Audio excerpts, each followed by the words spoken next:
Hello Guardians and welcome back. Today is September 30th and it's the last XUR appearance of September 2022, so let's go check out his inventory. First up, his exotics. We have Cerberus +1.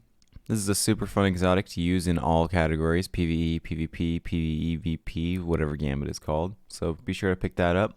Then we have Stompies, which are an absolute S tier pick. They did get a slight nerf a long time ago, but they're still very, very good, so pick these up if you do not have them.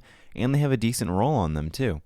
Then we have Dune Marchers with high resilience, high discipline, high strength. Very good roll, and Dune Marchers are ridiculous, and I hate them so much, but they're definitely really good, so pick them up. Then we have the Astrocyte Verse with a 65 overall. Kind of too much mobility, but it's got improved blink. It's an interesting exotic, not used by many, but if you don't have it, be sure to add it to your collection so you don't have to deal with that later. Alright, let's move on down to the weapons. First up, we have the Whispering Slab with Killing Wind and Opening Shot. Opening Shot is a great perk for a bow, but honestly, this bow doesn't do too well in any category, so I would skip that. Then we have the Xion 7 Pulse Rifle. Right off the bat, it has Full Auto Trigger System, which is just a useless perk now, considering it's a mod that you can add into your weapons. Then we have the Friction Fire Submachine Gun with Autoloading and Wellspring. Autoloading is not something we're looking for on an SMG, so I'm going to skip that one. Then we have the Timeline's Vertex with Lead from Gold, Disruption Break. This is a decent PvE roll, so if you don't have a solar fusion rifle, go ahead and pick it up. Then we have Sojourn's Tail with Moving Target, Opening Shot. Moving Target isn't a necessity for a shotgun, so I'm going to skip that one. Then we have the Falling Guillotine, and what we're really looking for on this is Whirlwind Blade, and I'm not seeing that, so that's a skip for me. Then we have the Lonesome with Zen Moment and Demolitionist.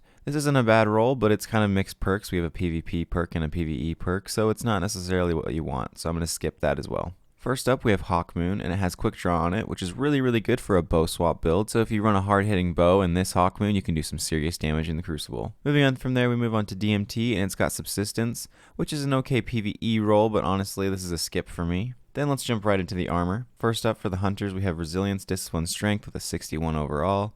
This is a decent piece of gear. Honestly, I'd pick this up. 62 overall with mobility, low recovery. It's not a bad roll. A high mobility spike is really good for hunters, so that's definitely worth a pickup. 57 overall with high intellect. Absolutely skip that. And a 60 overall with high recovery, intellect, and strength. I'm going to skip that one. It's just not high enough. So for the hunter, the chest piece and the gauntlets are pretty decent. All right, now let's go check out another class. First up with our warlock, we got the gauntlets with a 60 overall. It's just too even of a stat distribution. I'm going to skip this one. Then we have a chest piece with 65 overall, which is a really, really good score, but we have 20 mobility, and it's just not what we're looking for. If we had recovery on this, this would be a god roll piece of armor. Then as far as the helmet goes, we have high intellect. It's just not good. I'm going to skip that. And then the boots, we have low intellect and even stat distribution, skip. Warlock had good potential this weekend, but that high mobility just killed it, so I wouldn't suggest picking up any of the armor for the Warlock this weekend. Alright, first up for our Titan, we have a 62 overall gauntlets. We're missing resilience and we have too much mobility, so that's a skip. Then we have a 63 overall with a discipline spike. Pretty decent, honestly, but that mobility spike is just tanking it for me. Then we have 57 overall. We're just going to skip that. And then we have a 60 overall with resilience and strength spikes. You know, if this just had a few more stat points, it'd be really, really good. But it's still a decent pickup, so if you need something to fill a gap, this is a pretty good one. And the chest piece isn't bad either. Well, that wraps up XUR for the weekend, Guardians. If you found this video entertaining or useful, hit that thumbs up button and subscribe down below. Thank you so much for watching, and I'll catch you all next time.